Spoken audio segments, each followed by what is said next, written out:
Number 28. Nur Muhammad al-Badawani. Hear, O Fakir. Every time I was lacking something great or small, and turned away from it in turning towards my Lord, I found it there in front of me, thanks to the power of Him who hears and knows. We see that the needs of ordinary people are filled by paying attention to them, whereas the needs of the elect are filled by the very fact that they turn away from them and concentrate upon God. He who by remembering me is distracted from his petition will receive more than those who ask. Sacred Tradition, Mulay al-Arabi al-Darhawi. Nur Muhammad al-Badawani was a descendant of the Prophet. His light was powered by the heavenly station.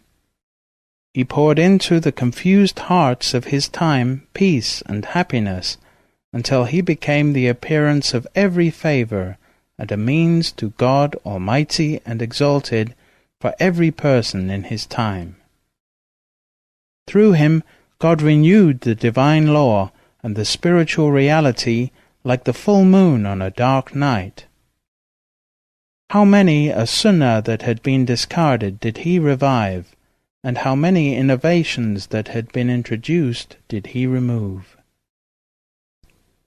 He was born in 1075 Hijrah, 1664 current era. He was raised in a blessed house, quenching his thirst for external and internal knowledge at the fountain of the Naqshabandi order from his early childhood. He received the blessings of his sheikhs, and they were proud of his progress. He continued to advance his state until in the country of India he became a shining lamp. Visitors came to him from everywhere, receiving from him both the blessings of his secrets and the blessings of his ancestors. He sat on the throne of the way, following his master, and he was like a beacon guiding by his light all those seeking in the way. He left behind him a celebrated name, and how could it be otherwise when the Prophet Muhammad was his ancestor? He was a branch of the tree of prophetic knowledge and a descendant of the pure family of the Prophet. It is no wonder that he became the Qibla of the saints, and his threshold became the goal of all people of God. He was so pious that he spent most of his time reading and studying the ethics and character of the Prophet, and the character and good conduct of saints. His strict adherence to the form and intent of the Prophet in all his actions is illustrated by the following incident. One day he entered the bathroom with his right foot, which is contrary to the practice of the Prophet. It resulted in his being constipated for 3 days because he had strayed from the propriety of the Sunnah in that single step. He asked God's forgiveness, and God relieved him of his distress. He began his life in a state of self-effacement. He remained in that state for 15 years. During this period he was always in a state of self-effacement. He was never out of that state except during the prayers. When he prayed, he would return to self-awareness and perform the daily prayers. He would then return to that state. He was careful to eat only from earnings made by the sweat of his brow. He ate only bread he baked himself, and he ate it in only very small amounts. He spent all his time in meditation and contemplation. When the bread was finished, he would return to prepare more, then he would return to contemplation and meditation. From his excessive contemplation, his back became bowed. He was in the service of his Shaykh for many years. He also served Shaykh Muhammad Muhsin, son of the great narrator of tradition of his time, and Shaykh Abdul Haq, one of the caliphs of Muhammad Mahsum, until by means of his service he reached the high state of perfection.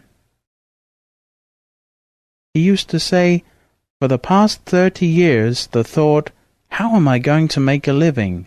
never came to my heart. The subject of provision never came to my heart, but I ate when I felt the need." He never ate from food of a proud person. He said, "The food of proud rich people contains darkness."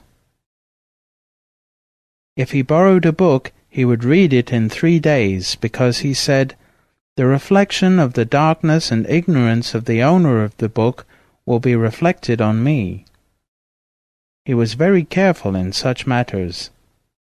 His Caliph, Habibullah, used to cry when he remembered him, and he would say to his followers, "You did not see that holy person. If you had been in his time, it would have renewed your faith in God's power that He had created such a person."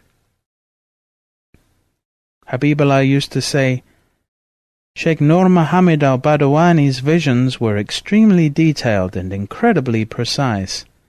He used to see with his heart better than anyone can see with his eyes. He told me one time when I was in his presence, 'O my son, I see in you the traces of adultery. What have you done today?'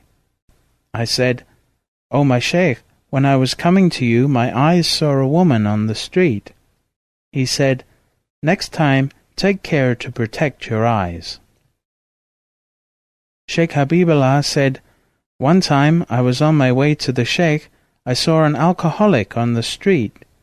When I came to the Shaykh, he told me, 'I am seeing in you the traces of alcohol.' I realized from this that everything in this life is reflected from one person to another, and the character of one person is reflected on another. That is why we have to keep ourselves very clean at all times, and always keep company with the people of God." Shaykh Habibullah said, "One day a lady came to Shaykh Nur Muhammad and said, 'O my Shaykh, a spiritual being, a jinn, has kidnapped my daughter. I have tried by every means to get her back, but it has been to no avail.' He meditated on that matter for about an hour. Then he said, 'Your daughter will come tomorrow around the time for the afternoon prayer, so now go and rest.' The lady reported later, 'I was so eager for that time to come and for my daughter to appear that I could hardly rest. At the exact time the Shaykh had mentioned, I heard a knock at the door. In walked my daughter. I asked her what had happened. She said, 'I had been kidnapped and taken to the desert by a jinn. I was there in the desert, and just now a Shaykh came and took me by the hand and brought me here.'" He died in the year 1135 Hijrah, 1722 to 23 current era. He passed the secret of the order to his successor, Shaykh Shamsuddin Habibullah Jani Janan al-Mazhar.